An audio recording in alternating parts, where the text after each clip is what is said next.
Rebirth of my dream angel episode 3 Bengaluru India. रात का वक्त। वामिका, जो अभी भी रूमी को जाते हुए देख रही थी, अद्रित के बगल में बैठी थी। उसकी नजरें सीधे अद्रित की तरफ चली गईं। वो कुछ बोलने को हुई कि तभी अद्रित उससे बोला, अपना हुलिया ठीक रखो और अपनी आवाज बंद रखो। तुम्हारे बाप को नहीं पता चलना चाहिए कि उसकी बेटी कहाँ फंस रही है। अगर पता चला तो तुम खुद फंस जाओगी और डबल फंस जाओगी। ये सुनते ही वामिका चुप हो गई। उसकी नजर एक बार कविश की तरफ गई और फिर उसने वापस अद्रित की तरफ देखा। वामिका अच्छे से जानती थी कि उसने कविश के सामने कितनी जिद की थी कि वो अद्रित के साथ उसकी शादी कराए, और कविश ने सिर्फ और सिर्फ एक ही शर्त पर मानी थी कि वामिका रिग्रेट करते हुए नहीं आएगी। अगर वो आए तो फिर बहुत चीजें खराब हो जाएंगी। वामिका को अच्छे से पता था कि वो फंस चुकी थी, लेकिन अद्रित के आगे उसे ये भी मंजूर था। सभी लोग हॉल में मौजूद थे और एक दूसरे से बातें कर रहे थे। अद्रित ने एक बार भी वामिका की तरफ देखना जरूरी नहीं समझा, वो कुछ और ही सोच रहा था। तभी अचानक से हॉल की लाइट ऑफ हो गई। कोई कुछ रिएक्ट कर पाता उससे पहले लाइट वापस जल गई। अद्रित, जो अभी तक सामने देख रहा था, उसकी नजरें सेंटर में आ गईं, जहां पर रूमी उसकी तरफ पीट कर खड़ी थी और उसके ऊपर एक स्पॉटलाइट जल रही थी। रूमी अद्रित को नहीं देख रही थी। उसने अपने हाथ में पकड़ा हुआ माइक देखा और फिर माइक को मुंह के पास ले जाकर बोली, आज चौहान साहब की एंगेजमेंट है। बहुत खास दिन है, तो फिर उनकी एंगेजमेंट पर रूमी खान एक पेशकश तो देगी ना। कुछ ऐसा पेश करेगी जो बहुत खास होगा। बोलकर उसने वो माइक एक तरफ बढ़ा दिया। एक आदमी ने आगे बढ़कर वो माइक ले लिया और इसी के साथ रूमी ने एक चुटकी बजाई और पूरे हॉल में एक म्यूजिक स्टार्ट हुआ। प्रीत की लत मोहे ऐसी लागी, हो गई मैं मतवारी। बल बल जाऊं अपने पिया को, मैं जाऊं वारी वारी। सभी की नजरें इस वक्त रूमी पर थीं। वहीं अद्रित ने कसकर अपने हाथों की मुट्ठी बना ली थी और बिना कुछ बोले रूमी की तरफ देख रहा था। वहीं वामिका के एक्सप्रेशन भी बिगड़े हुए थे। उसे रूमी पर बहुत ज्यादा गुस्सा आ रहा था। कविश चोपड़ा भी वहां मौजूद था, लेकिन वो रूमी को नहीं जानता था कि वो लड़की आखिर थी कौन। वहां पर कई लोग ऐसे थे जो खुद रूमी को नहीं जानते थे, उनके लिए वो सिर्फ एक मेहमान थी। मोहे सुध बुध ना रही तन मन की, ये तो जाने दुनिया सारी। बेबस और लाचार फिरूं मैं, दिल हारी हारी मैं, दिल हारी। रूमी ने अपने हाथों को हल्का हल्का हिलाया और फिर एकदम से मुड़ी। उसकी नज़र सीधे अद्रित की नज़रों से टकरा गई। उसकी लवेंडर ब्लू आंखें, जो कि इतनी रेयर थी, हल्की लाल थी, मानो आंसुओं का सैलाब था आंखों में, और होठों पर एक मुस्कुराहट थी। तेरे नाम से जी लूं, तेरे नाम से मर जाऊं, तेरे नाम से जी लूं, तेरे नाम से मर जाऊं, तेरी जान के सदके में कुछ ऐसा कर जाऊं। ये लिरिक्स कुछ ऐसे थे जो ना चाहते हुए भी रूमी की आंखों से आंसू निकालने को मजबूर कर रहे थे, पर वो अपने आंसुओं को काबू में करे बैठी थी। रूमी गुनगुनाते हुए अद्रित के पास पहुंची और उसकी तरफ हाथ बढ़ाकर बोली, एक बार आएंगे चौहान साहब। इस वक्त सभी की नजरें उन दोनों पर ही थीं। अद्रित ने बिना कुछ बोले रूमी के हाथ में अपना हाथ रखा और खड़ा हो गया। रूमी अपने कदम पीछे लेते हुए अद्रित की तरफ देख रही थी। उसने एकदम से अद्रित का हाथ छोड़ा और गाने की धुन पर अपनी बॉडी मूव करते हुए उससे दूर होकर वापस सेंटर में आ गई। तूने क्या कर डाला? मर गई मैं, मिट गई मैं, हो जी, हाँ जी, हो गई मैं। तेरी दीवानी दीवानी, तेरी दीवानी दीवानी। अद्रित बिना किसी भाव से रूमी की तरफ देख रहा था। तभी रूमी ने अपनी उंगलियों से अद्रित की तरफ इशारा किया और वो आगे के लिरिक्स खुद गुनगुनाते हुए उसके चारों तरफ घूमने लगी। इश्क जुनूं जब हद से बढ़ जाए, इश्क जुनूं जब हद से बढ़ जाए, हंसते हंसते आशिक सूली चढ़ जाए। रूमी एकदम से अद्रित के सामने आकर रुकी और एक अलग ही लहजे में मुस्कुराई। उसकी मुस्कुराहट में उसका दर्द साफ नजर आ रहा था। उसे देखते हुए रूमी अपने कदम पीछे लेने लगी थी। उसने सोचा था कि वो ये परफॉर्मेंस पूरी करेगी, लेकिन अब उसे नहीं हो पा रहा था। दर्द हद से ज्यादा बढ़ चुका था या फिर उम्मीद टूट रही थी। उसे पता था कि ये चीज होनी थी, लेकिन फिर भी देखना मुश्किल हो रहा था और अब वो यहां से भाग जाना चाहती थी। इश्क का जादू सर चढ़कर बोले, इश्क का जादू सर चढ़कर बोले, खूब लगा लो पहरे, रस्ते रब खोले। अद्रित, जो अभी तक रूमी को देख रहा था, अचानक उसकी नजर एक तरफ गई। कोई था जो रूमी की वीडियो रिकॉर्ड कर रहा था। ये देखते ही अद्रित, जो अब तक काबू में बैठा था, एकदम से बेकाबू हो गया। अद्रित चिल्लाकर बोला, बंद करो ये तमाशा। उसके कहते ही सारा म्यूजिक बंद हो गया और सारी लाइट्स ऑन हो गई। पूरे हॉल में बिल्कुल शांति थी। वामिका भी अब तक खड़ी हो चुकी थी और वो रूमी को घूर रही थी। तभी अद्रित ने एकदम से रूमी का हाथ कसकर पकड़ा और उसे खींचते हुए वहां से ले गया। उसे कोई फर्क नहीं पड़ रहा था कि कितने लोग देख रहे थे या कितने लोग उसके बारे में क्या सोचेंगे। वहीं कविश के दिमाग में हजारों चीजें आने लगी थी और उसकी नजर अपनी बेटी यानी कि वामिका की तरफ चली गई, जो कि अद्रित और रूमी को जाते देख रही थी। अद्रित सीधे रूमी को एक कमरे में लेकर गया और उसका हाथ छोड़कर बोला, क्या सोचकर तुम अपनी नुमाइश करने आई थी सबके सामने माशूका? रूमी हल्का सा मुस्कुराकर बोली, नुमाइश नहीं कर रही थी, मैं तो खुश थी, अपनी खुशी जाहिर करने आई थी। देखो ना, मेरी आंखों से खुशी बह रही है, मेरे होठों पर मुस्कुराहट है, तुम्हें कहाँ लग रहा है कि मैं नुमाइश? इससे आगे वो कुछ बोल पाती कि अद्रित ने एकदम से कसकर उसके बालों को मुट्ठी में भरते हुए इतनी जोर से खींचा कि इस बार रूमी के मुंह से हल्की सी चीख निकल गई। रूमी ने अपनी आंखें बंद की हुई थीं और अब उसकी आंखों से दर्द की वजह से आंसू निकल रहे थे।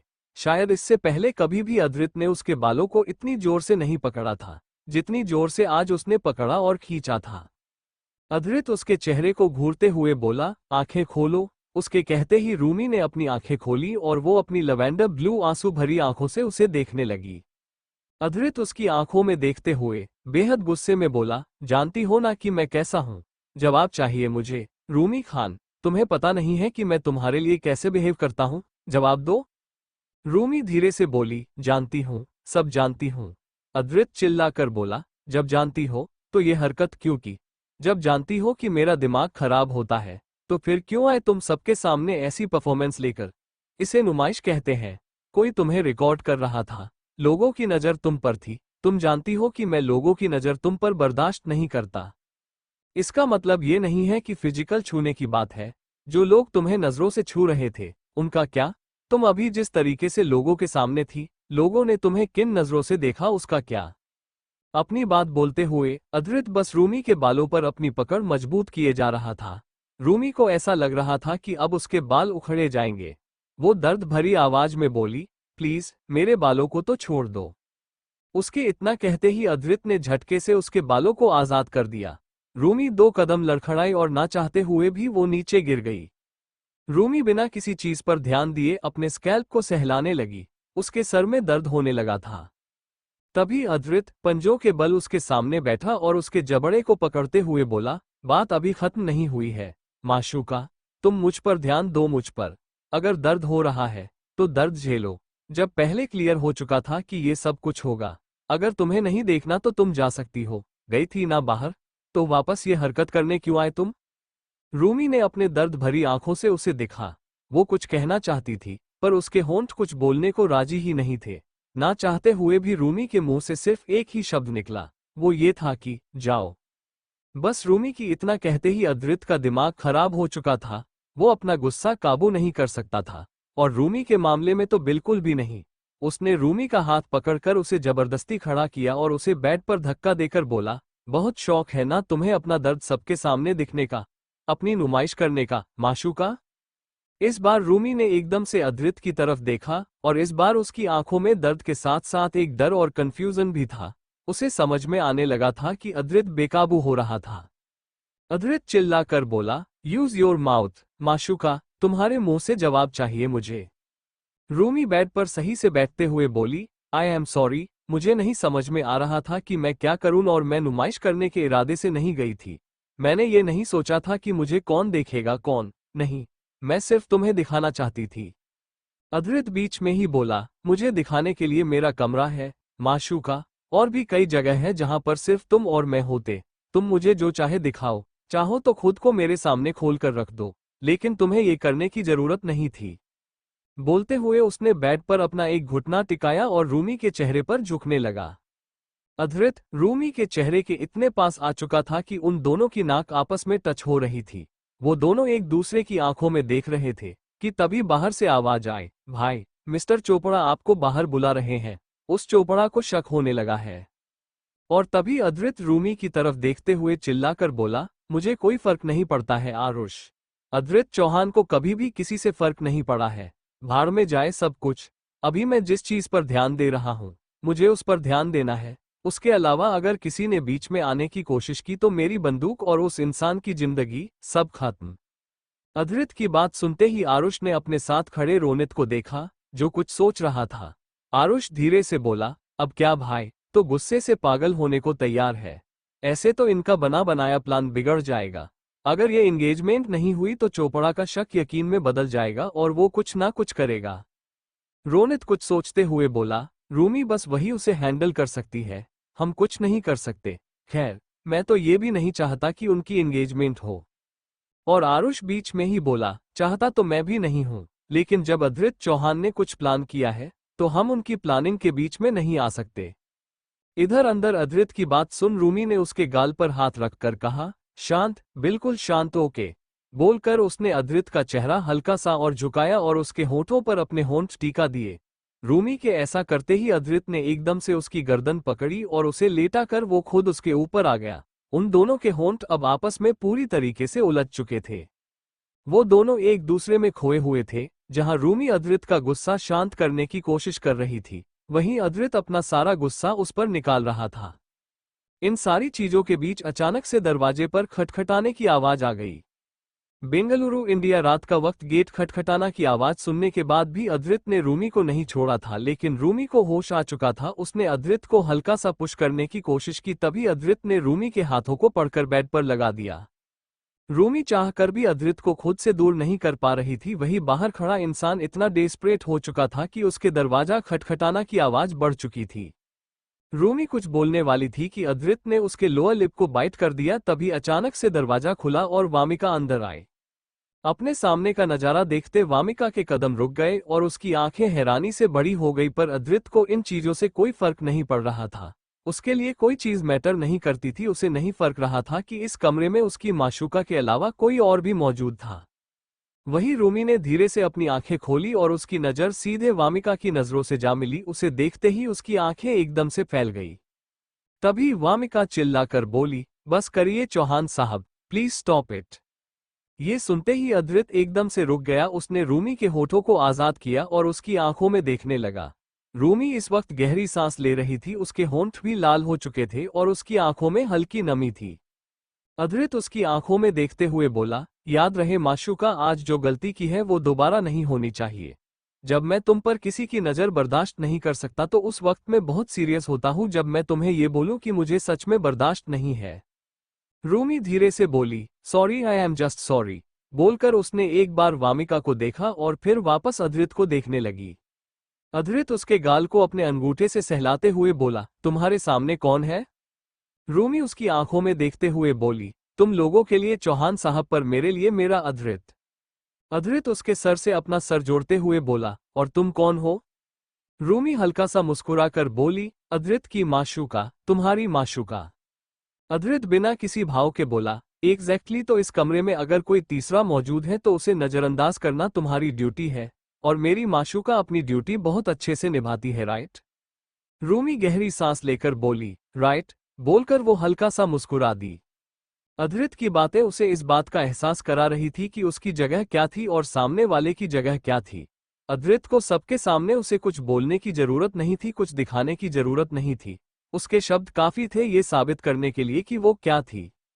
अधृत रूमी के ऊपर से तुरंत हटकर खड़ा हो गया और अब वो वामिका की तरफ मुड़ा। वामिका धीरे से बोली, क्यों कर रहे हैं आप मेरे साथ ये सब? ये लड़की हमारे एंगेजमेंट के दिन आपके साथ बेड पर है, सीरियसली चौहान साहब। बोलते हुए वो अधृत को घूर रही थी। तभी रूमी बैठकर बोली, जब तुम्हें कुछ समझ में नहीं आ रहा है तो फिर सब छोड़कर चली जाओ। यहाँ पर आई क्यों, जब तुम्हें पता है कि जिन्हें तुम चौहान साहब बोलती हो उनकी जिंदगी में कोई और है, तो फिर यहाँ पर रुकी क्यों हो, दफा हो जाओ। वामिका चिल्लाकर बोली, तुमसे बात नहीं कर रही हूं मैं, और तुम जैसी दो कौड़ी की लड़की। उसने अभी इतना ही कहा था कि तभी अचानक उसे पूरे कमरे में एक थप्पड़ की आवाज गूंज गई। वामिका का चेहरा एक तरफ झुका हुआ था। रूमी हैरानी से अधृत को देख रही थी। वही अधृत अभी भी बेफिक्री से खड़ा हुआ ड्रेसिंग टेबल में खुद को देखते हुए अपना कुर्ता सही कर रहा था। वामिका ने अपने गाल पर हाथ रखा और फिर सीधे उसने अधृत को देखा जिसने उसे अभी थप्पड़ मारा था। वामिका धीरे से बोली, हाउ डेयर यू। बोलकर वो जैसे ही अधृत की तरफ बढ़ी कि तभी रूमी एकदम से खड़ी हुई और उसने वामिका का हाथ पकड़ लिया। वामिका उसे देखकर बोली, बीच में मत आओ रूमी खान, वरना तुम्हारे लिए बिल्कुल अच्छा नहीं होगा। रूमी उसका हाथ छोड़कर बोली, तो कोई ऐसी हरकत मत करो जिसकी वजह से बात तुम्हारी जिंदगी पर आ जाए। कॉलर पकड़ने जा रही थी ना तुम? तो मैं तुम्हें बता दूं कि अगर तुम इसका कॉलर पकड़ती तो अगले ही पल तुम्हारा हाथ टूट जाता। ये सुनते ही वामिका ने एकदम से अद्रित की तरफ देखा। वो कुछ पल चुप रही और अब तक रूमी ने उसका हाथ छोड़ दिया था। वामिका अचानक से बोली, जो करना है करो चौहान साहब, पर शादी तो हमारी होकर रहेगी। आई वॉन्ट यू और मैं तुम्हें पकड़ रहूंगी, फिर चाहे कितनी ही रूमी खान बीच में आ जाए। आज ये सगाई होगी और अगर हमारी शादी के बाद भी आपको एक ऐसी लड़की रखनी है तो रखो, नो प्रॉब्लम। बोलकर वो तुरंत बाहर चली गई। रूमी कुछ सोचते हुए बोली, तुम जाओ, तुम्हारी एंगेजमेंट है। मैं अपनी आंखों से नहीं देख पाऊंगी लेकिन तुम्हें करना जरूरी है ना? अद्रित बिना रूमी की तरफ देख बोला, अपना हुलिया ठीक करके बाहर आ जाना माशूका।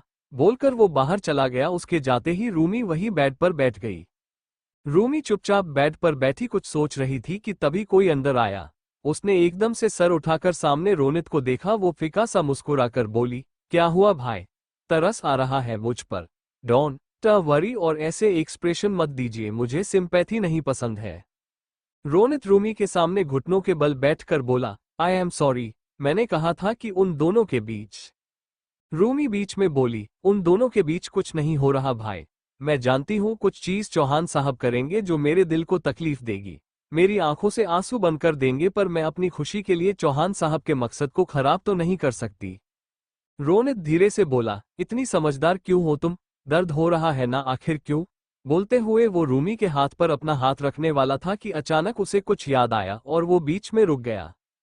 रूमी हल्का सा मुस्कुराकर बोली, अच्छा हुआ आप रुक गए, वरना चौहान साहब को पता चला कि उनकी माशूका को किसी ने हाथ लगाया है तो वो हाथ को ही खत्म कर देते। बोलकर वो हल्का सा हंस दी।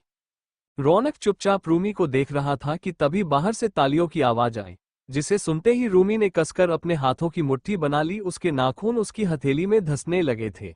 उसके चेहरे के भाव कुछ बदलते रहे थे जो कि रोनित की आंखें साफ नोटिस कर रही थी। रोनित धीरे से बोला, कोई शादी नहीं होगी उनकी। रूमी रोनित की आंखों में देखकर बोली, जानती हूं मैं, चौहान साहब शादी नहीं करेंगे। बात बस इतनी है भाई कि जब मोहब्बत होती है तो मोहब्बत में अपनी मोहब्बत को किसी और के साथ देखकर भी दिल जलता है। कहते हैं जहां मोहब्बत में जलन नहीं है वहां पर मोहब्बत की तलब ही रहती है। जो मोहब्बत की तलब में है उनसे पूछो जब अपनी मोहब्बत को किसी और की बाहों में देखे तो कैसे जलते हैं। तिल तिल करके तड़पता है दिल और इतना पता चलता है कि ऐसे लगता है कि बदन जल रहा है और बस आग लग जाएगी। रोनित एकदम से खड़ा होकर बोला, रूमी आई थिंक तुम्हें कुछ दिनों के लिए यहां से चले जाना चाहिए, एटलीस्ट 1 महीने के लिए तो। रूमी एकदम से खड़ी होकर बोली, बिल्कुल भी नहीं रोनित भाई, ये ख्याल अपने दिमाग में फिर से मत लेकर आना प्लीज। आप चौहान साहब को मुझसे भी ज्यादा जानते हैं ना?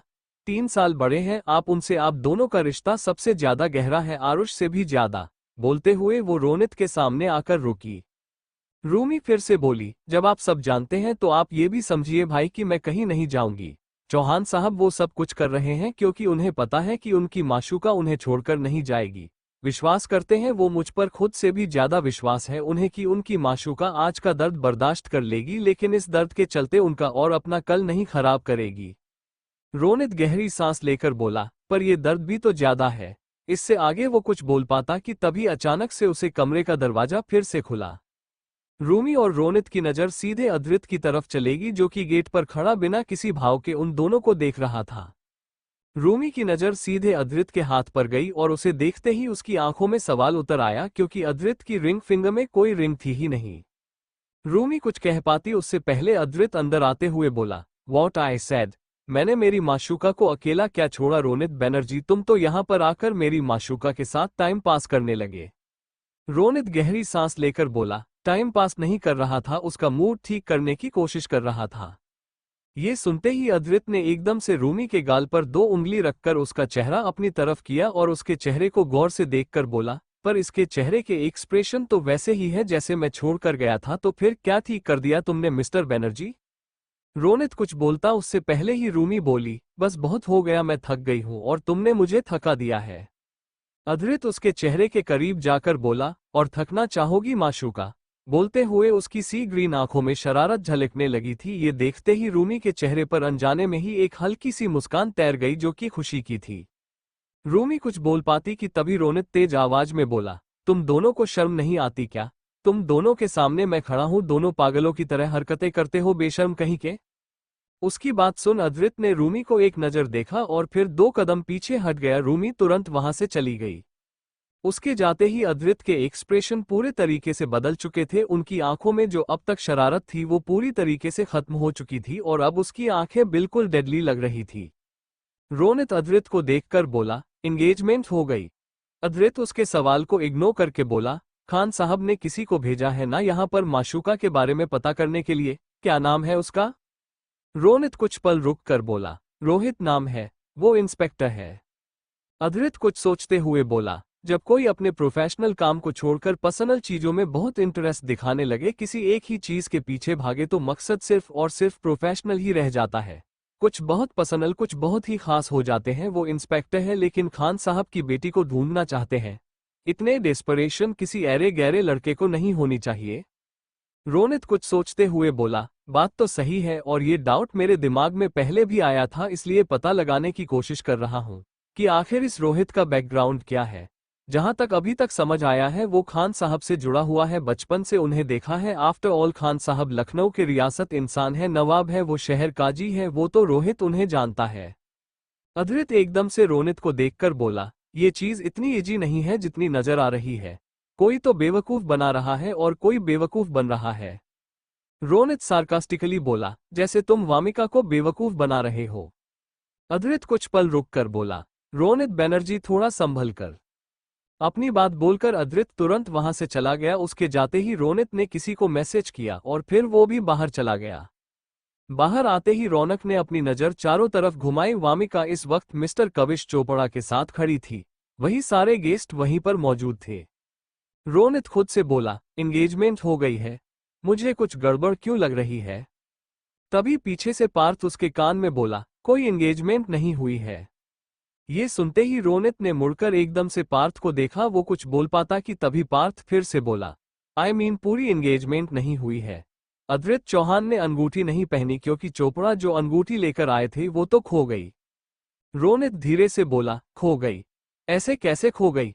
पार्थ ने एक बार अपनी नजरें चारों तरफ घुमाई और फिर अपनी पॉकेट से एक रिंग निकालकर बोला, खो गई? अब खोई हुई चीज मिलती थोड़ी है। रोनित ने उसे रिंग को देखा और उसने अपने सर पर हाथ रख लिया, लेकिन उसके फेस पर एक स्माइल आ चुकी थी क्योंकि चोपड़ा की लाई हुई रिंग चुराने वाला कोई और नहीं बल्कि पार्थ खन्ना था। पार्थ मुस्कुराते हुए बोला, कैसा लगा मेरा मजाक? रोनित उसे देखकर बोला, क्या लड़का है? पार्थ ने हल्का सा सर झुका कर बोला, वो रूमी खान क्या कहती है, तहजीबदार हूं मैं। इतनी तहजीबदारी है मेरे अंदर। उसकी बात सुन रोनित को हंसी आ गई। बेंगलुरु इंडिया, रात का वक्त। एंगेजमेंट पार्टी खत्म हो चुकी थी। वामिका को वो अंगूठी मिली ही नहीं जो उसने अद्रित के लिए खुद पसंद की थी, इसलिए वो अद्रित को खुद अंगूठी पहना ही नहीं पाई और इस बात से वो बहुत अपसेट थी। पर किसी को कोई फर्क नहीं पड़ने वाला था सिवाय उसके बाप के। ये सारा ड्रामा छोड़कर अद्रित सीधे अपने कमरे में गया और अंदर जाते ही उसके कदम एकदम से ठहर गए। उसकी नजरें बेड पर लेटी हुई रूमी की तरफ चली गई, जिसके बाल बिखरे हुए थे। उसकी ड्रेस बेड से होते हुए नीचे भी लटक रही थी और वो आराम से सो रही थी। अद्रित धीमे कदमों से उसकी तरफ बढ़ गया और वो सीधे दूसरी तरफ गया। जिस तरह रूमी अपना चेहरा करके सो रही थी, उसका वो गोल सा छोटा सा चेहरा इस वक्त सुकून में था। अद्रित वही रूमी के पास बेड पर बैठ गया। उसकी सी ग्रीन आंखें अभी भी रूमी के चेहरे पर ठहरी हुई थी। उसे देखते हुए अद्रित धीमी सी आवाज में बोला, बहुत आंसू निकले हैं आज तुम्हारी उन आंखों से जिन आंखों में मुझे मेरा अक्स पसंद है, पर इसे कोई रोक नहीं सकता माशूका। ये वो दर्द है जो तुम्हें झेल नहीं पड़ेगा। तुम मुझसे दूर जा नहीं सकती हो, मेरे पास रहकर इतना दर्द तुम्हें झेलना पड़ेगा। इसे मैं रोक भी नहीं सकता। बोलते हुए उसने रूमी का हाथ अपने हाथ में ले लिया था। अद्रित ने रूमी उंगलियों पर हल्की सी किस की और फिर उसने अपनी पॉकेट से एक अंगूठी निकाली। वो रिंग दिखने में बहुत खूबसूरत थी। अद्रित ने एक नज़र रूमी के चेहरे को देखा और उसने रूमी की रिंग फिंगर में वो रिंग पहना दी। रूमी काफी गहरी नींद में थी, उसे कुछ पता ही नहीं चला। अगर उसे पता होता कि उसके चौहान साहब उसे अंगूठी पहना रहे हैं तो अब तक वो हल्ला मचा चुकी होती। अद्रित ने एक बार रूमी के रिंग फिंगर पर किस किया और फिर वो उठकर तुरंत वहां से चला गया। अगला दिन रूमी ने करवट बदलते हुए धीमे धीमे अपनी आंखें खोली। उसने अद्रित के तकिए को कसकर अपने सीने से लगाया हुआ था। उसकी नज़र सीधे वॉल क्लॉक पर गई जिसमें सुबह के 7 बजे बज रहे थे। रूमी झटके से उठकर बैठी और खुद से बोली, चौहान साहब अपने कमरे में आए ही नहीं, ये क्या बात हुई? बोलते हुए उसने अपनी नजर चारों तरफ घुमाई। रूमी साफ महसूस कर सकती थी कि उस कमरे में अद्रित का नाम और निशान नहीं था, इसका मतलब वो बहुत देर से वहां पर नहीं था। रूमी कंफ्यूजन से बोली, कहीं चौहान साहब आए और वो फिर मुझे अपने बेड पर देखकर चले गए? ऐसा तो नहीं हुआ? उन्हें वैसे भी बिना परमिशन के बेडरूम में आना जाना पसंद नहीं है, अब मैं क्या करूं? बोलते हुए वो जैसे ही उठी अचानक से रुक गई। रूमी ने एक गहरी सांस ली और फिर उसने अपने रिंग फिंगर की तरफ देखा। वो चुपचाप अपनी लवेंडर ब्लू आंखों से अपनी रिंग फिंगर पर मौजूद अंगूठी को देख रही थी। रूमी धीरे से बोली, नहीं, ऐसा नहीं हो सकता। ये सच है क्या? कहीं मैंने खुद से ही तो नहीं पहन ली? पर मेरे पास तो ऐसी अंगूठी है ही नहीं, ये रोज गोल्ड है और मैं तो ये सब पहनती भी नहीं। इसका मतलब चौहान साहब, पर वो क्यों करेंगे ये सब? बोलते हुए वो अपनी रिंग फिंगर को देख रही थी। रूमी खुद से बोली, मुझे चौहान साहब से पूछना पड़ेगा। बोलकर उसने एक बार अपनी नजर चारों तरफ घुमाई और फिर तुरंत कमरे से निकल गई।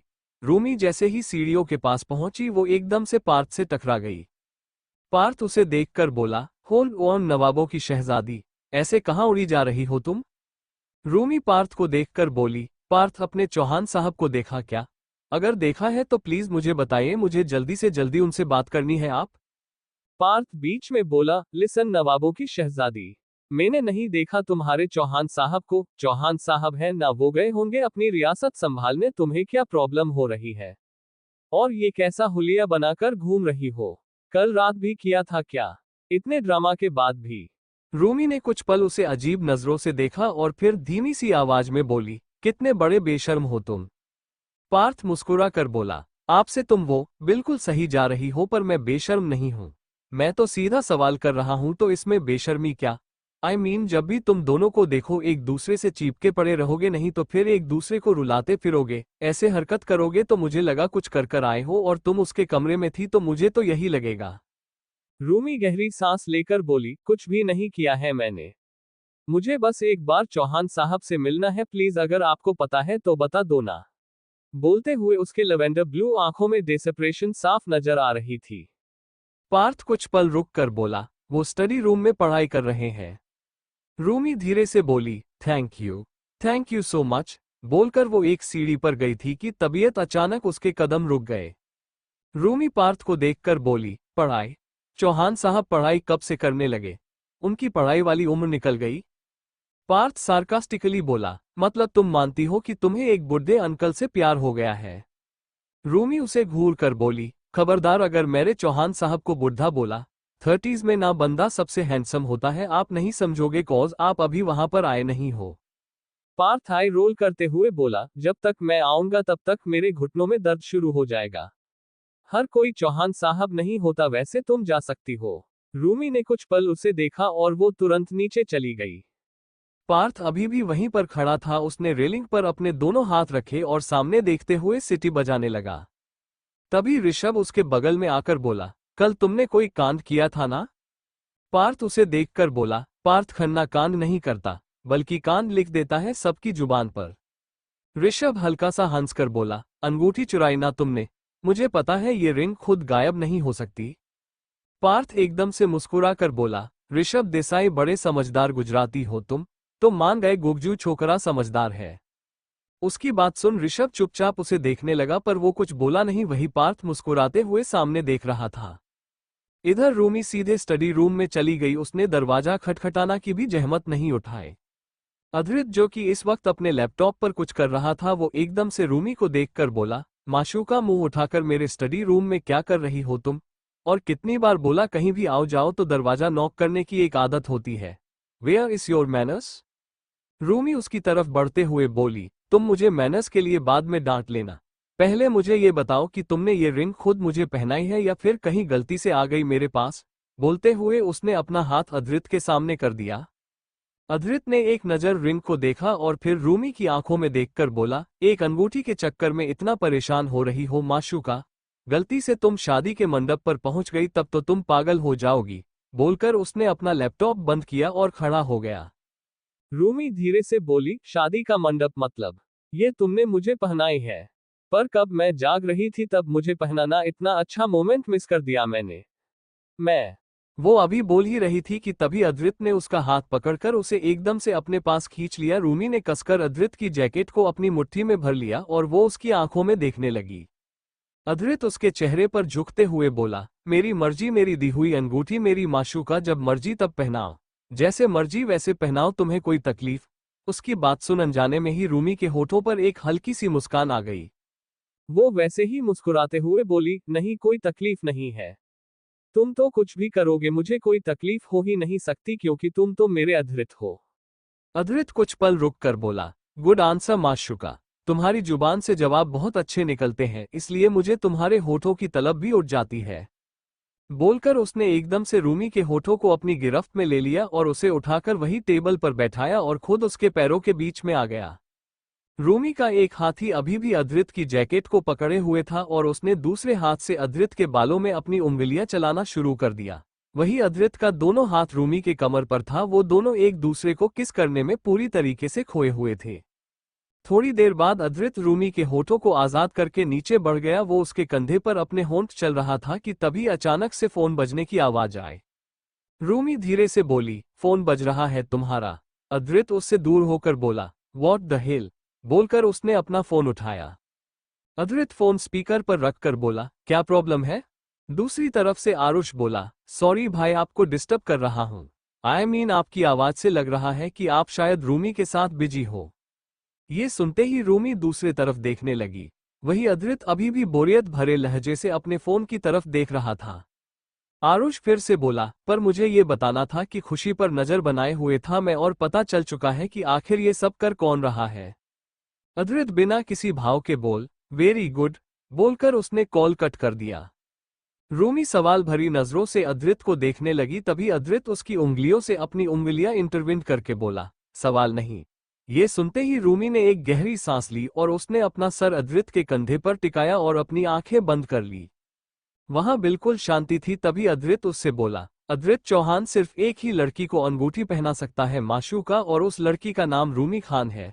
मतलब नवाबों की शहजादी। बस बाकी रही बात बीवी बनने की, तो उसके ख्वाब मत देखना, सच नहीं हो पाएंगे।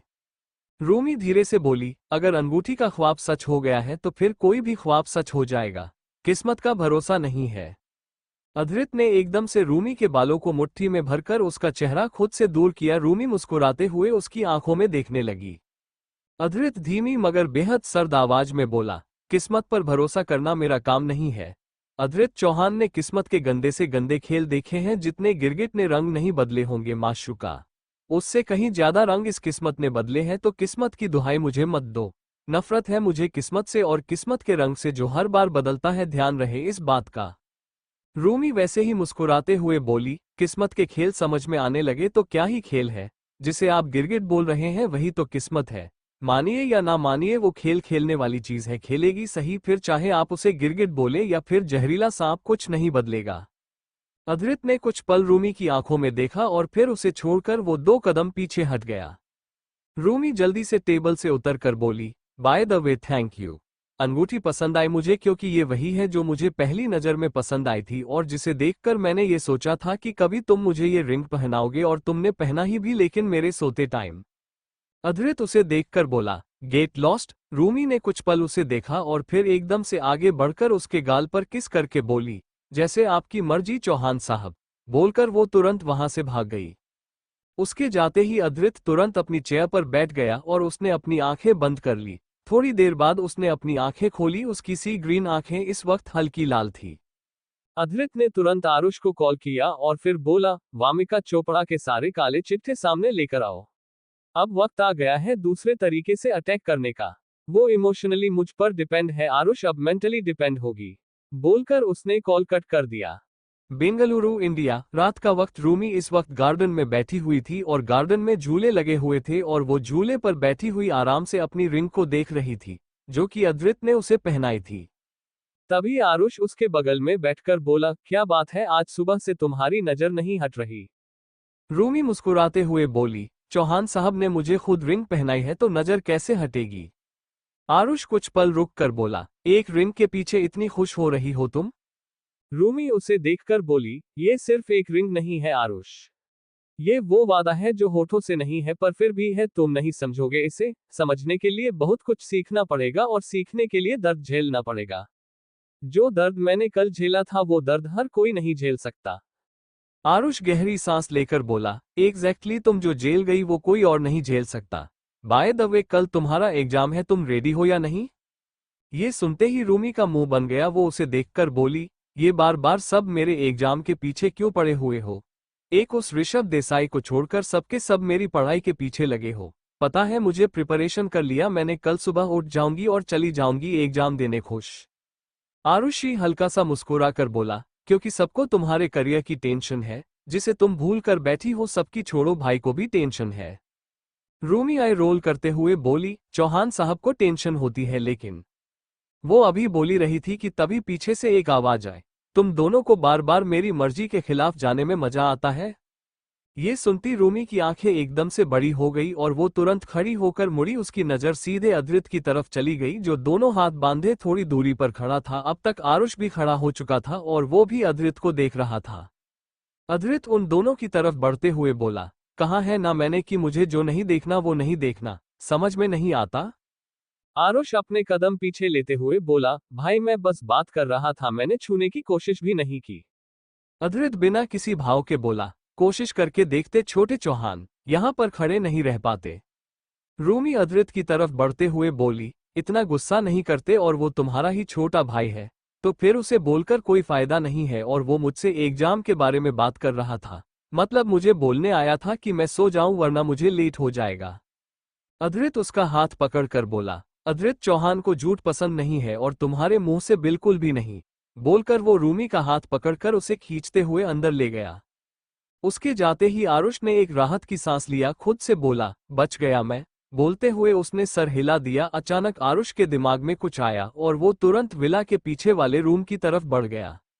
विला के पीछे पहुंचते ही और उसकी नजरें एक तरफ गई, वो बैकयार्ड का एक हिस्सा था जिसके चारों तरफ से बॉर्डर बने हुए थे, साथ ही एक गेट भी लगा हुआ था। और उसने वो गेट खोला और वो तुरंत अंदर चला गया। अंदर जाकर उसने एक बार अपनी नजर चारों तरफ घुमाए। आरुषि थोड़ी आगे गया और उसकी नजरें सामने एक ग्रेव पर गई जिसके चारों तरफ से कई मुरझाए हुए फूल पड़े थे। आरुष वहीं बैठ गया। वो खुद से बोला, रूमी नहीं जानती पर मैं जानता हूं आपकी आखिरी ख्वाहिश थी अपनी बेटी के आसपास रहने की। देखिए मेरे भाई ने आपकी ख्वाहिश पूरी कर दी, आप अपनी बेटी रूमी खान के आसपास ही है। बोलते हुए उसकी नजरें सामने लिखे एक नाम पर चली गई, जो कि ऊपर इंग्लिश में लिखा था और नीचे उर्दू में, और वो नाम था अलीफा खान। आरुष धीरे से बोला, आज तक रूमी नहीं जान पाई कि आखिर वो यहाँ पर है क्या, क्योंकि भाई नहीं चाहते कि उसे कभी पता चले कि आपकी निशानी यहाँ पर है। भाई नहीं चाहते कि उस रूमी को कभी पता चले कि वो रूमी को तब से जानते हैं जब शायद वो पैदा भी नहीं हुई थी। बोलते हुए वो हल्का सा मुस्कुरा दिया। आरुष गहरी सांस लेकर बोला, I miss you Alifa aunty. एक आप ही तो थी हम लोगों के साथ, फिर आप भी छोड़कर चली गई। बोलते हुए उसके होठों की मुस्कान हल्की फीकी पड़ चुकी थी। इधर अद्रित रूमी को सीधे अपने बेडरूम में लेकर गया और उसका हाथ छोड़कर बोला, अपना हुलिया ठीक करके आओ। रूमी एक नज़र खुद को मिरर में देखकर बोली, पर मैं तो हमेशा की तरह अच्छी लग रही हूँ, इसमें होलिया क्या ठीक करना है? कि मैं चेंज करके हूँ, क्योंकि मैं ऐसे नहीं सो सकती पर मैं ऐसे भी। अद्रित बीच में बोला, माशूका जुबान ज्यादा चल रही है, थोड़ा संभल कर, मेरे पास चाकू भी है या बंदूक भी है और तुम्हारी जुबान भी है। रूमी धीरे से बोली, तुम मुझे धमकी दे रहे हो? अपनी माशूका को धमकी दे रहे हो? ये तो गलत बात है। ये सुनते ही अद्रित एकदम से उसे देखने लगा। रूमी झट से बोली, जा रही हूं मैं। बोलकर वो तुरंत वॉशरूम में भाग गई। उसके जाते ही अद्रित ड्रेसिंग टेबल के सामने गया और उसने अपनी शर्ट उतारकर वहीं कोने में फेंक दी। अद्रित की नजर सीधे अपने सीने पर गई। उसके सीने पर करीब 3 बुलेट लगने के निशान थे, 2 उसके सीने के पास थे, एक उसके पेट से थोड़ा ऊपर था। अद्रित ने अपने सीने वाले निशान को हल्का सा छुए और धीमी सी आवाज में बोला, तुम सब सिर्फ गवाही हो, मौत के साथ रहकर जिंदा रहने की गवाही। बोलकर वो तुरंत वहां से चला गया। थोड़ी देर बाद रूमी वॉशरूम से बाहर आई। इस वक्त उसने अद्रित के ही कपड़े पहने हुए थे, क्योंकि यहाँ पर उसके कपड़े नहीं थे। ये अद्रित का कमरा था। रूमी ने अपने कपड़े सोफे पर रखे और वो सीधे जाकर बेड पर लेट गई। रूमी बेड पर लेटे लेटे कुछ सोच रही थी कि तभी अद्रित उसके बगल में आकर लेट और उसने रूमी को तुरंत अपने पास खींच लिया। रूमी अचानक से बोली, कुछ बदले बदले से अंदाज लग रहे हैं तुम्हारे। ऐसा लग रहा है कि कुछ तो बदल रहा है, ऐसा लग रहा है कि शायद तुम्हें मुझसे। अधृत बीच में ही बोला, अगर तुम्हारी जुबान से एक और शब्द निकला तो तुम पूरी रात चीखती चिल्लाती रहोगी, लेकिन फिर भी खुद को शांत नहीं रख पाओगी, और ये मेरा वादा है माशूका। ये सुनते ही रूमी के गाल लाल हो चुके थे, लेकिन उसके होठों की मुस्कुराहट बनी हुई थी। उसने हल्का सा आगे बढ़कर अधृत के गाल पर किस किया और फिर तुरंत उसके सीने पर अपना सर रखकर आंखें बंद कर ली। अगला दिन रूमी इस वक्त अपने कमरे में थी और वो तैयार हो रही थी, क्योंकि आज उसका एग्जाम था। रूमी को कॉलेज में 2 साल हो चुके थे, हालांकि वो कॉलेज जाती नहीं थी, पर ये उसके सेकंड ईयर का एग्जाम था। रूमी ने जल्दी से अपनी सिल्वर बैंगल्स पहने और वो तुरंत अपना फोन और बैग लेकर बेडरूम से निकल गई। वो जैसे ही नीचे पहुंची, देव उसके पास आकर बोले, आज पहली एग्जाम है तो ऑल द बेस्ट। और रूमी बीच में बोली, मुझे पता कि आप मुझे लेक्चर देने वाले हो, हर बार देते हो, आदत पड़ गई है, लेकिन मुझे सुनना नहीं है। मुझे ये बता दो कि मुझे छोड़ने कौन जाएगा। उसने इतना ही कहा था कि तभी किसी ने पीछे से एकदम से रूमी की कमर पकड़कर उसे एकदम से अपनी तरफ घुमा लिया। रूमी की नज़र सीधे अधृत की नज़रों से जा मिला। अधृत उसकी लवेंडर ब्लू आंखों में देखते हुए बोला, तुम किसी और के साथ क्यों जाओगी माशूका? तुम जहां भी जाओगी तुम्हें मैं ही लेकर जाऊंगा, ओके? रूमी एकदम से मुस्कुरा कर बोली, हाँ ये तो बहुत अच्छी बात है चौहान, आई मीन अधृत।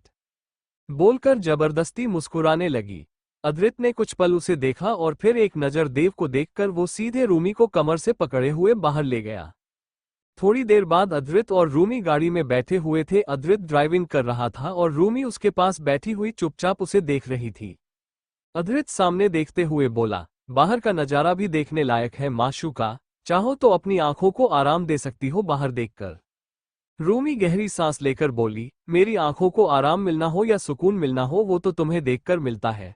अब इसमें कोई दो राय नहीं है कि मेरी आंखों को भी तुम्हारी आदत है, जैसे मेरे जिस्म को है, मेरी रूह को है। अधृत ने एक नज़र रूमी के चेहरे की तरफ देखा और वो वापस सामने देखने लगा। थोड़ी देर बाद उसने गाड़ी रोक दी। रूमी की नज़रें अब जाकर बाहर गई, उसका कॉलेज आ चुका था। रूमी अधृत को देखकर बोली, मैं जाऊं? अधृत सार्कास्टिकली बोला, अब तुम्हारे जाने से पहले 10 लोग तुम्हारे जाने की अनाउंसमेंट करने के लिए नहीं आने वाले हैं माशूका, तो निकालो मेरी गाड़ी से। रूमी धीरे से बोली, मैं वो नहीं बोल रही थी, मैं ये बोल रही थी कि मतलब मैं सच में जाऊं? तुम्हें कुछ नहीं बोलना, अगर तुम बोलना चाहो तो बोल सकते हो। अधृत उसे देखकर बोला, दफा हो, जो बोलना था वो बोल दिया, निकलो अब। ये सुनते ही रूमी का चेहरा एकदम से मायूस हो गया। उसने कुछ पल अधृत को देखा और फिर गहरी सांस लेकर अपना सीट बेल्ट खोला। रूमी ने एक बार फिर से अधृत को देखा और अब वो चुपचाप गाड़ी से उतर गई। रूमी 2 कदम ही आगे बढ़ी थी कि तभी किसी ने उसका हाथ पकड़कर उसे एकदम से अपने पास खींचा। रूमी की नजरें सीधे अधृत की नजरों से जा मिली। वो कुछ बोल पाती कि तभी अधृत सर झुकाकर उसके कान के पास जाकर धीमी सी आवाज में बोला, ल द बेस्ट माशूका, जितना वक्त तुमने मुझे दिया है, अगर तुमने उतना वक्त अपनी पढ़ाई को नहीं दिया होगा तो फिर पता चल जाएगा, और अगर मुझे पता चला तो मुझसे बुरा तुम्हारे लिए कोई नहीं होगा। बोलकर वो एकदम से पीछे हट गया। वहीं रूमी अभी भी चुपचाप खड़ी अधृत को देख रही थी। उसे समझ में नहीं आया कि अधृत क्या से क्या कर गया। वो उसे धमकी दे रहा था कि अगर उसका रिजल्ट खराब आया तो फिर वो उसे छोड़ेगा नहीं। अधृत उसके सामने चुटकी बजाकर बोला, अब जाने का क्या लोगी तुम? रूमी एकदम से होश में आकर बोली, कुछ भी नहीं बस। बोलकर वो एकदम से आगे बढ़ी और अधृत के गाल पर किस करके बोली, इतना सा ही चौहान साहब। बोलकर वो तुरंत अंदर भाग गई। अधृत की नज़र अभी भी रूमी की तरफ थी, जो भागते हुए अंदर जा रही थी। उसके बाल पीछे हवा में लहरा रहे थे, साथ ही उसकी ड्रेस पीछे घसीटती जा रही थी। कुछ पल में वो अधृत की आंखों से ओझल हो गई। अधृत ने एक बार अपनी नज़र चारों तरफ घुमाई और वो तुरंत अपनी गाड़ी में जाकर बैठ गया। तभी उसका फोन बजा। उसने अपना फोन स्पीकर पर रखा और दूसरी तरफ से ऋषभ की आवाज आई, तुमने आरुष को वामिका चोपड़ा के बारे में पता लगाने के लिए बोला था ना? आरुष ने मुझे कल ये बताया था, तो मैंने सोचा कि मेरे पास कुछ ऐसा है जो तुम्हें पता होना चाहिए। अधृत गाड़ी स्टार्ट करते हुए बोला, वॉट? ऋषभ कुछ पल रुक कर बोला, वो वामिका चोपड़ा कविश चोपड़ा की ही औलाद है। सीरियसली अपने बाप पर गई है। कई लोगों की जिंदगी के साथ खेल उसने, उसकी वजह से करीब 5 लड़कों ने सुसाइड किया है। 2 लड़कों की जिंदगी बची है सुसाइड अटेम्प्ट के बाद भी। अधृत धीरे से बोल, सच अ बिच। ऋषभ अचानक से टेंशन भरी आवाज में बोला, मिस्टर अधृत चौहान, तुम्हें इस लड़की से दूर रहना चाहिए। बदले के और भी कई तरीके हैं, कई सारी चीज कर सकते हो तुम। लेकिन ये लड़की कुछ ठीक नहीं है, she is obsessed with you, आजकल इसे तुम्हारा नशा चढ़ा हुआ है और ये तुम्हारे चक्कर में रूमी। अधृत बीच में बोला, हाथ तक नहीं लगा सकती वो मेरी माशूका को, और अगर फिर भी नहीं मानी तो उसके हाथ तोड़कर उसके बाप के पास पार्सल करवा सकता हूं मैं।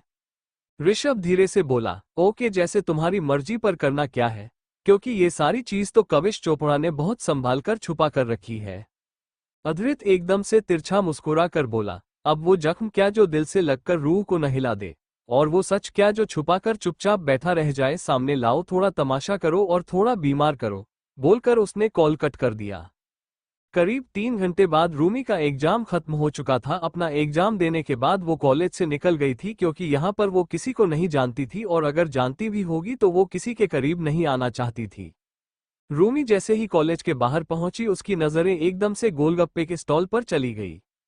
वो खुद से बोली, चौहान साहब तो मुझे लेने आएंगे नहीं, ये मैं जानती हूं, तो जो भी आएगा उसे छोड़कर उस इंसान को मैं हैंडल कर लूंगी, कुछ भी खा सकती हूं फिर, बोलकर वो तुरंत उसे स्टॉल की तरफ बढ़ गई। रूमी गोलगप्पे खा रही थी, वहीं थोड़ी दूरी पर एक गाड़ी आकर रुकी और उसे गाड़ी में रोहित बैठा हुआ था, जो कि पुलिस स्टेशन जा रहा था किसी काम के लिए। वो बैठे बैठे सामने देख रहा था कि तभी उसने अपनी नज़र एकदम से गोलगप्पे के स्टॉल की तरफ घुमा ली। बेंगलुरु, इंडिया। रोहित ने जैसे ही उसे गोलगप्पे के स्टॉल के डायरेक्शन में देखा, तभी उसके सामने एक गाड़ी आ गई। रोहित को गोलगप्पे का स्टॉल नहीं देखा, बस अपने सामने गाड़ी दिख रही थी। वो खुद से बोला, मुझे ऐसा क्यों लग रहा है कि यहाँ पर कुछ है, और why the hell I am feeling like कि जिसे मैं ढूंढ रहा हूँ वो यहीं पर है। बोलते हुए उसकी नज़र उसे गाड़ी की तरफ ही थी। वही रूमी जो अभी तक आराम से अपने गोलगप्पे खा रही थी, उसने एकदम से गाड़ी की तरफ देखा। वो अधृत की गाड़ी थी और अधृत गाड़ी में बैठा हुआ चुपचाप सामने देख रहा था। उसे देखते रूमी के हाथ से एक गोलगप्पा छूकर नीचे गिर गया। रूमी मन में बोली, वाह रूमी खान, जिंदगी का आखिरी दिन मुबारक हो। कहते हुए उसने रोनी शक्ल बना ली। रूमी ने जल्दी से पैसे पे किए और वो तुरंत जाकर पैसेंजर सीट पर बैठ गई। वो कुछ बोल पाती उससे पहले अधृत बोला, चुप माशूका, अभी आवाज नहीं सुननी मुझे, तुम्हारी बिल्कुल भी नहीं सुननी है। गुस्से में इंसान को और गुस्सा नहीं दिलाते, बोलकर उसने एक नज़र भी आकर चेहरे की तरफ देखा और फिर गाड़ी स्टार्ट कर दी। रूमी धीरे से बोली, पर मैं तो, इससे आगे वो कुछ बोल पाती कि तभी अधृत ने कसकर उसका हाथ पकड़ लिया। रूमी की बोलती बंद हो गई और वो तुरंत बाहर देखने लगी। पूरे रास्ते अधृत ने उसका हाथ पकड़ा हुआ था। थोड़ी देर बाद अधृत ने विला के बाहर गाड़ी रोकी और वो रूमी का हाथ पकड़कर उसे लेकर तुरंत अंदर गया। वो दोनों जैसे ही अंदर पहुंचे, सामने से तेज आवाज आई, मान गए चौहान साहब, हमारी एंगेजमेंट होने के बाद भी आप इस लड़की के साथ घूम रहे हो। ये सुनते ही अधृत के कदम रुक गए और उसके चेहरे पर इरिटेशन साफ नजर आने लगी। वही रूमी की नजरें सामने खड़ी बड़ी की तरफ चली गई, जो कि उसे घूर रही थी। रूमी बेहद शांत लहजे में बोली, तमीज नहीं है क्या, या फिर दिमाग को बाजार में बेचकर चली आई हो? ये भी नहीं सोचते कि जब इंसान बाहर से अंदर आ रहा हो तो फिर कुछ भी बोलकर उसका दिमाग खराब नहीं करते। तुम्हारे चक्कर में अगर अधृत का दिमाग खराब हुआ तो मुझे झेलना पड़ेगा। वामिका उसकी तरफ बढ़ते हुए बोली, ओह जस्ट शट अप, पता नहीं क्या समझती हो तुम खुद को। रूमी बिना एक पल गनवाए बोली, इंसान मैं खुद को इंसान ही समझती और बहुत अच्छी इंसान समझता हूँ। तुम्हें पता है लोगों का भला करना अच्छी बात है और मैं लोगों का भला भी करती हूँ और करवाती हूँ, तो मैं बहुत अच्छी इंसान हूँ। वामिका उसकी तरफ बढ़ते हुए बोली, अपनी बकवास बंद करो और चौहान साहब का हाथ छोड़ो अभी के अभी। रूमी कुछ पल रुक कर बोली, आंखें खराब है क्या तुम्हारी? दिख नहीं रहा है कि मैंने नहीं पकड़ा, उन्होंने पकड़ा, तो उन्हें बोलो मुझे क्या बोल रही हो। वामिका कुछ बोल पाती कि तभी अधृत चिल्लाकर बोला, जस्ट शट अप, अब अगर तुम दोनों में से किसी की भी आवाज निकली तो आई स्वेयर मुझसे बुरा कोई नहीं होगा। ये सुनते ही रूमी ने एकदम से अधृत को देखा। वही वामिका भी उसे देख रही थी। जहां वामिका की आंखों में डर था, वही रूमी की आंखों में शरारत झलक रही थी। अधृत रूमी को देखकर बोला, माशूका, पनिशमेंट बाकी है तुम्हारी। रूमी झट से बोली, प्लीज, आई एम सॉरी, अगली बार नहीं करूंगी मैं, प्लीज। अधृत बीच में बोला, अगली बार के लिए तुम्हें मौका ही क्यों दूं मैं, मुझे मौका नहीं देना है, तुमने सुन लिया। बोलकर उसने रूमी के हाथ पर अपनी पकड़ मजबूत कर दी थी। तभी पार्थ वहां पर आते हुए बोला, खाने में क्या बनेगा आज? रूमी उसे देखकर बोली, क्या खाना है? पार्थ चिप्स खाते हुए बोला, इंडियन राजमा चावल प्लीज यार, राजमा चावल खिला दो, नवाबों की शहजादी। वामिका कंफ्यूजन से बोली, व्हाट, नवाबों की शहजादी? पार्थ उसे देखकर बोला, हाँ मेरी होने वाली भाभी नवाबों की शहजादी, अब आप ये सब छोड़िए, आप भी खाने के लिए रुकेंगी? अगर रुकेंगी तो खा कर जाएगा।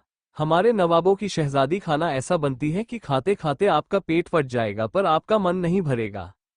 वामिका धीरे से बोली, जस्ट शट अप, इसके हाथ का खाना क्या, इसके हाथ से पानी भी नहीं लूं मैं? अधृत ने बिना कुछ बोल रूमी को ऊपर जाने का इशारा किया। रूमी तुरंत वहां से चली गई क्योंकि उसे पता था कि अधृत शांत जरूर था लेकिन वो उससे नाराज था और वो अपना दर्द नहीं बढ़ाने वाली थी उसकी बात ना मानकर। रूमी के जाते ही वामिका सीधे अधृत के पास गई और उससे बोली, हमारे एंगेजमेंट हो चुकी है चौहान साहब, क्या मैं आपसे लॉयल्टी की उम्मीद भी नहीं कर सकती?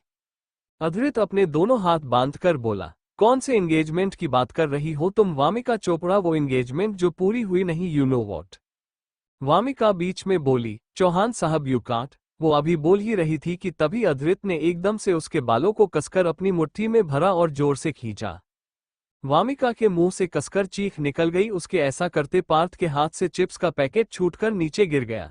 इस वक्त वहां पर उसके अलावा कोई और था भी नहीं।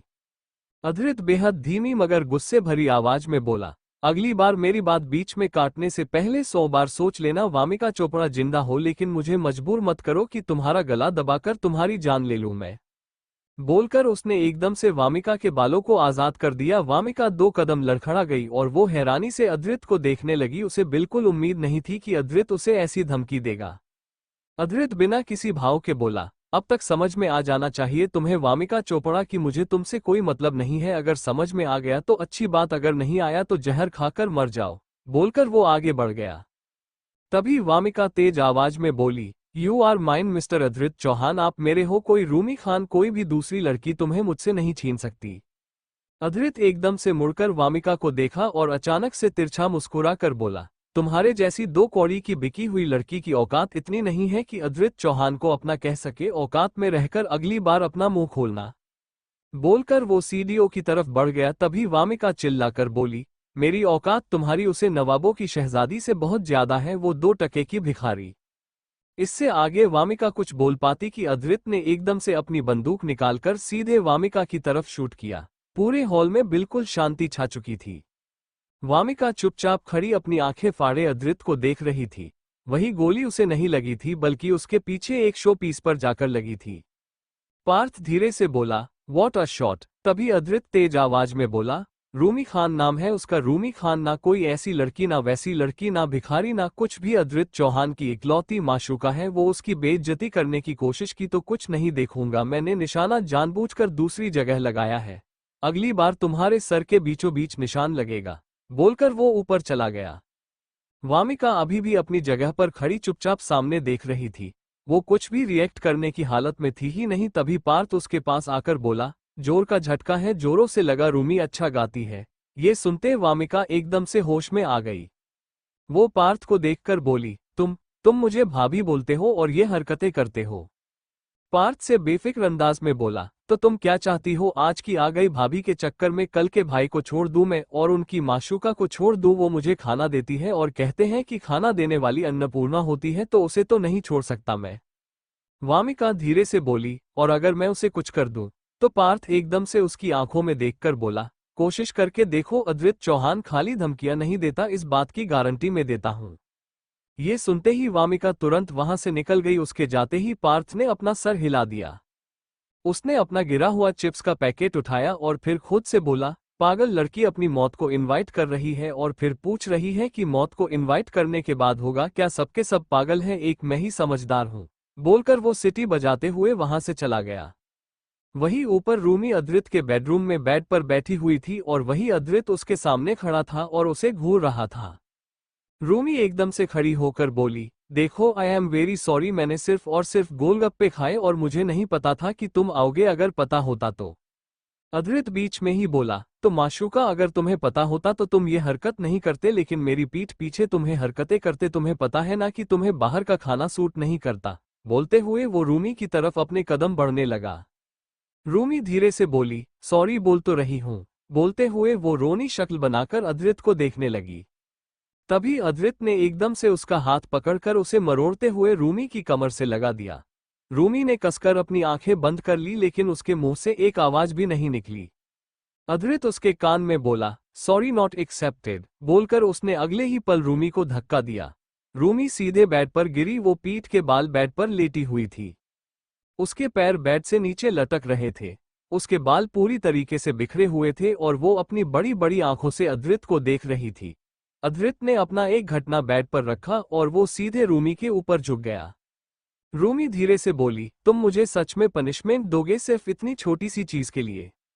अद्रित उसकी लवेंडर ब्लू आंखों में देखते हुए बोला, छोटी छोटी चीज बड़ी बड़ी चीजों की वजह बनती है माशूका। क्या पता तुम आज ये हरकतें कर रही हो, मैं तुम्हें छोड़ दूं और अगले दिन तुम कुछ ऐसी हरकत करो कि मुझे कुछ और करना पड़े, तो मैं वो कुछ और होने का मौका ही नहीं बनने दूंगा। तुम्हें पहले ही रोकना जरूरी है ना। बोलते हुए उसने रूमी की उंगलियों से अपनी उंगलियां इंटरविन करते हुए उसके हाथ को बेड पर धंस दिया और पूरी तरीके से उसके ऊपर झुक गया। रूमी बिना कुछ बोले अद्रित की सी ग्रीन आंखों में देख रही थी। अद्रित अपना चेहरा रूमी के चेहरे के करीब ले गया और उसने अगले पल रूमी के होठों को अपने गिरफ्त में ले लिया। रूमी ने कसकर अपनी आंखें बंद कर ली। वही अद्रित ने वही किया जो वो करने वाला था। वो धीरे धीरे उसे पनिश कर रहा था। वो रूमी के होठों को बाइट करते हुए अपने दूसरे हाथ से उसके गर्दन को हल्का हल्का सहला रहा था। थोड़ी देर बाद अद्रित ने रूमी के होठों को छोड़ा और वो उसके शरीर पर अपने निशान छोड़ने लगा। वहीं दूसरी तरफ रोहित इस वक्त पुलिस स्टेशन में इंस्पेक्टर के ऑफिस में बैठा हुआ था। तभी इंस्पेक्टर वहां पर आकर बोले, हेलो रोहित, लखनऊ से स्पेशली यहां पर आए हो, बहुत बड़ा मामला लगता है। रोहित कुछ पल रुक कर बोला, अरशद खान, नवाब अरशद खान, और सिर्फ नवाबी ही नहीं, शहर काजी अरशद खान, उनकी बेटी का मामला है। इंस्पेक्टर हैरानी से बोले, तब तो बहुत बड़ी बात है, नवाबों के घर की बेटी है, 2 साल से गायब है। रोहित गहरी सांस लेकर बोला, यही तो मुद्दा है कि 2 साल से एक लड़की लापता है, 20 साल की हो चुकी होगी, वो उम्र में फेशियल स्ट्रक्चर में थोड़ा बहुत डिफरेंट हो सकते हैं, मैच्योर हो चुकी होगी, मुझे उसकी कट पिक्चर चाहिए। इंस्पेक्टर ने तुरंत एक फाइल रोहित के सामने रख दी। रोहित ने जल्दी से वो फाइल खोलकर देखे और उसकी नज़र सीधे फोटो पर गई, जो कि किसी और की नहीं बल्कि रूमी खान की ही फोटो थी और वो उसकी अभी की तस्वीर थी। इंस्पेक्टर रोहित को देखकर बोले, रूमी खान बेंगलुरु के सबसे बड़े कॉलेज की स्टूडेंट, पढ़ने में अच्छी है सुना है, और रेगुलर कॉलेज नहीं है, एग्जाम देने आती है, 2 दिन बाद फिर से जाएगी वो कॉलेज में। रोहित धीरे से बोला, रूमी खान, फाइनली इसकी तस्वीर मिली और बहुत जल्दी ये नवाब साहब के सामने होगी। बोलते हुए उसके चेहरे पर कोई एक्सप्रेशन नहीं थे। बेंगलुरु इंडिया, रात का वक्त, विला में रूमी इस वक्त अपने बेडरूम में थी। वो बेड पर बैठी हुई अपने पेट पर हाथ रख कुछ सोच रही थी। अद्रित ने सच में उसे पनिश किया था। इस वक्त रूमी के पेट में हल्का हल्का दर्द हो रहा था और ये बात उसने किसी को भी नहीं बताई थी, अद्रित को भी नहीं। रूमी खुद से ही बोली, प्लीज ये दर्द बंद हो जाए, इस दर्द के साथ मैं नीचे नहीं जा पाऊंगी, और अगर नीचे नहीं गई इस चक्कर में चौहान साहब को पता चला कि उनकी वजह से मुझे दर्द हुआ तो वो परेशान हो जाएंगे। बेशक दर्द देने का मन करता है पर ये वाला दर्द वो नहीं दे सकते, वो देना नहीं चाहते। रूमी धीरे धीरे अपना पेट सहला रही थी कि तभी उसके कमरे का दरवाजा लॉक हुआ। उसने बिना कुछ बोले दरवाजे की तरफ देखा। तभी दरवाजा हल्का से खुला और आरुष उसे देखकर बोला, भाई तुम्हें नीचे बुला रहे हैं, तुम यहाँ पर क्या कर रही हो? रूमी कुछ पल रुक कर बोली, वो मैं बस आ ही रही थी, वॉशरूम गई थी, बस आ रही थी तो। बोलकर वो खड़ी हो गई। आरुष कुछ पल रुक कर बोला, अगर वॉशरूम गई थी तो आकर के बैठ क्यों गई?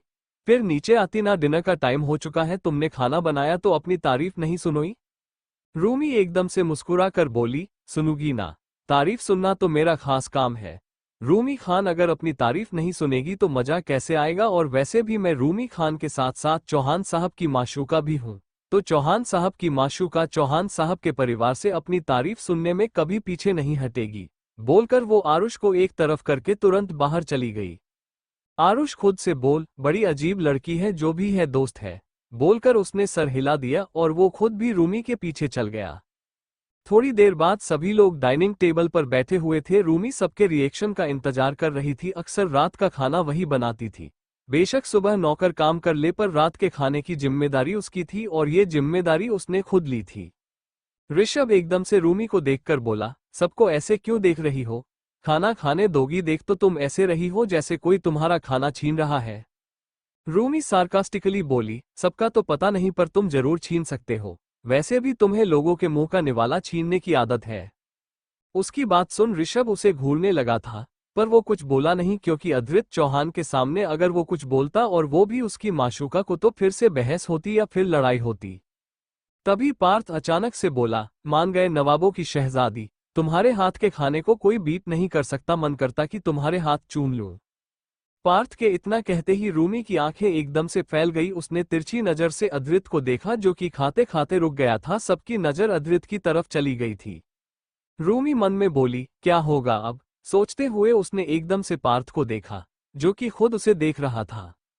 तभी अद्रित तेज आवाज में बोला, हाथ चूमने का बहुत शौक चढ़ गया है तुम्हें पार्थ खन्ना।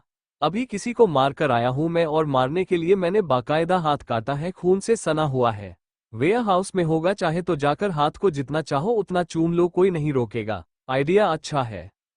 पार्थ धीरे से बोला, छी कितना गंदा होगा वो, कहाँ रूमी खान का हाथ और कहाँ वो खून वाला।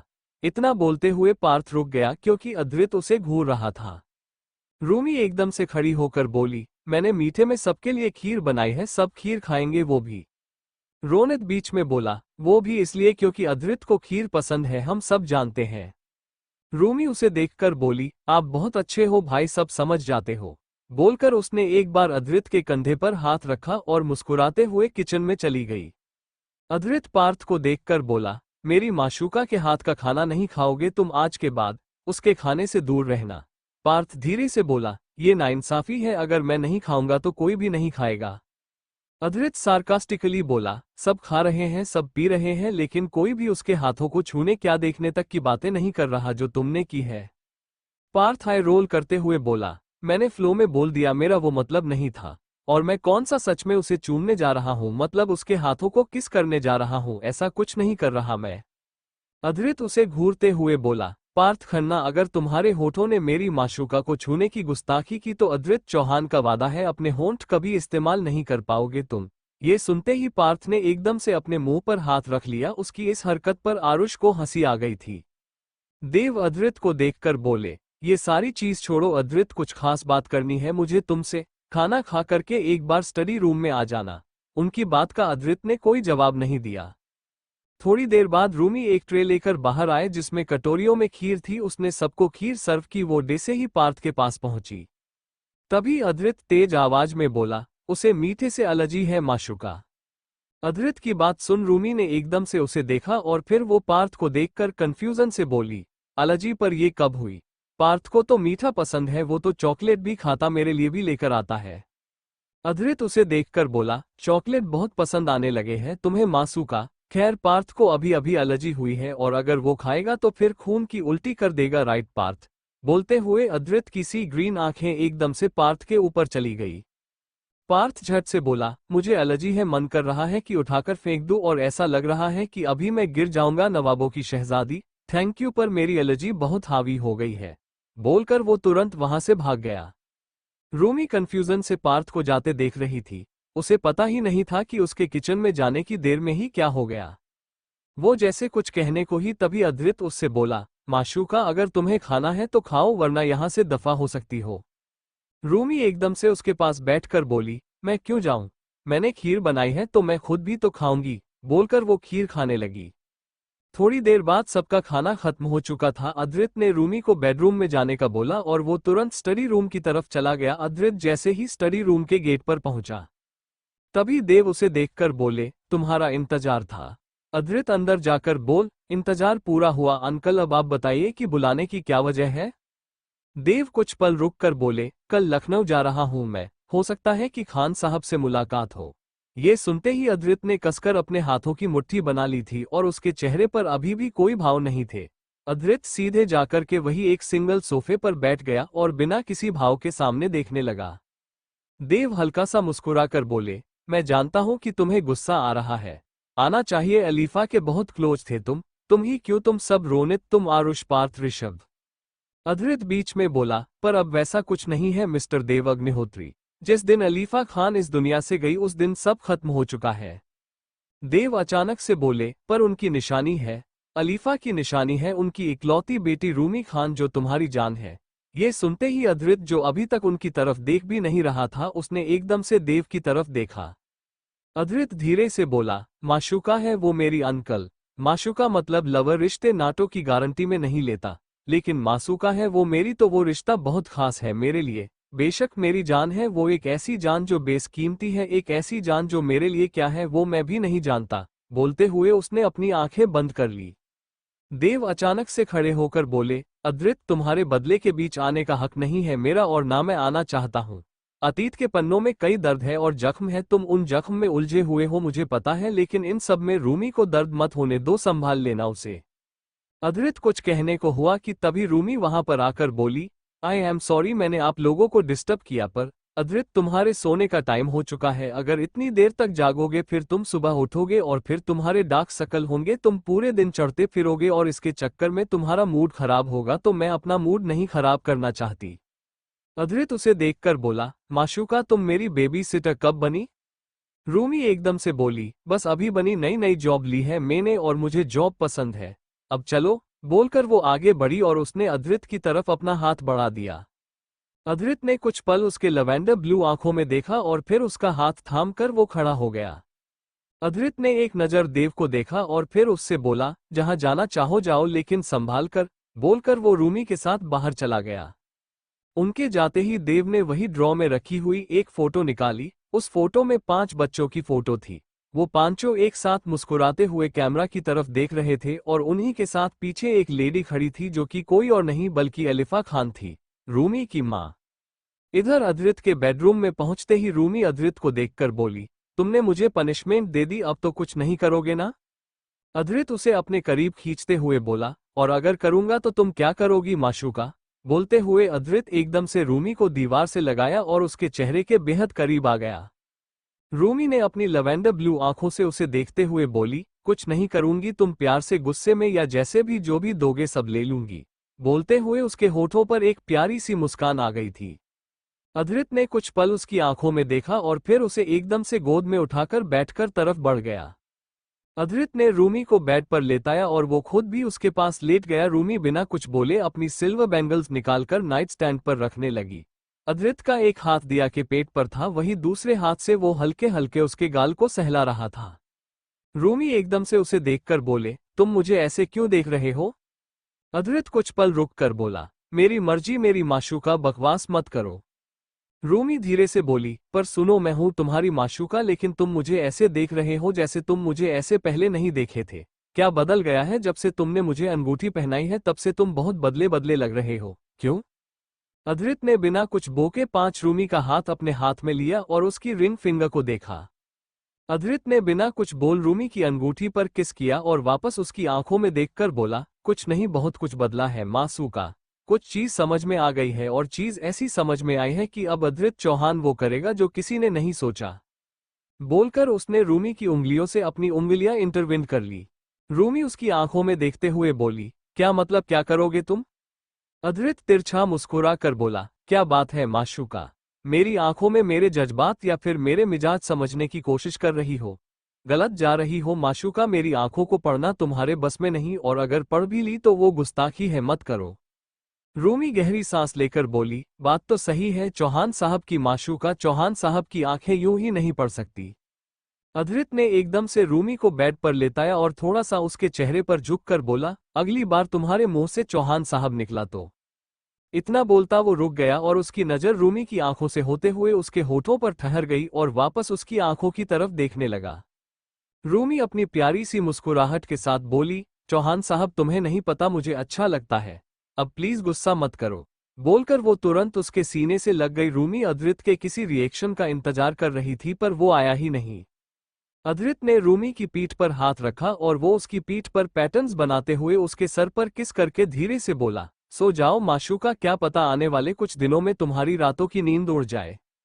उसकी बात सुन लिया बस मुस्कुरा दी, क्योंकि उसे पता था कि अद्रित चौहान अब कुछ ऐसा करेगा जो किसी ने नहीं सोचा। Thank you for listening. मुझे उम्मीद है आपको ये स्टोरी पसंद आई होगी।